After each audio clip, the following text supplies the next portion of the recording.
Okay, so we're looking at a new integral where the numerator is a higher degree than the denominator. Here is a rational function.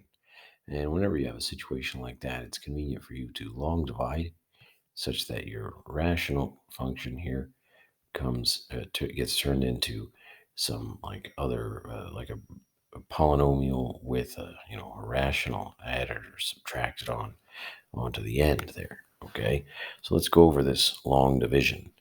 You take the denominator, write it here, the numerator, write it there. I tend to fill in gaps with zeros. Then I ask myself, what exactly do I have to multiply into this term in order to get this term here? And so the answer to that question is x because and then you write the answer here. Okay. And now you take that x and you multiply it through. So x times x is x squared, and you write it here. And x times 1 is x. Then I put down these parentheses and change the sign. Now, basically, it's, x squared minus x squared. Those cancel. And then 0x minus x is a negative x. And you drop your plus 1. Now you ask yourself the same question as before. What do I have to multiply by x in order to get a negative x? And the answer goes here. So it's a negative 1. Now I take that negative 1 and I multiply it through. Negative 1 times x is negative x.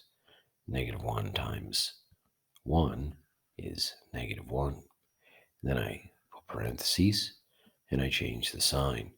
Now a negative x plus an x, because a negative x gives me 0. So negative x plus x, these guys cancel. And then I get a 1 plus 1, because these two negatives become plus, giving me a 2. That 2 now gets written here, and your old denominator gets rewritten right there.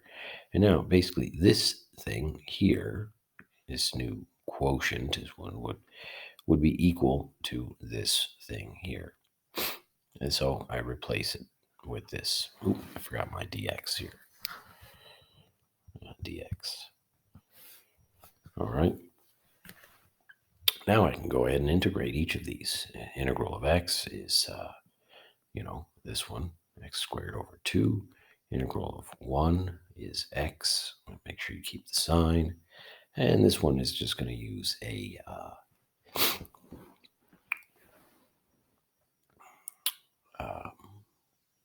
natural log. Okay.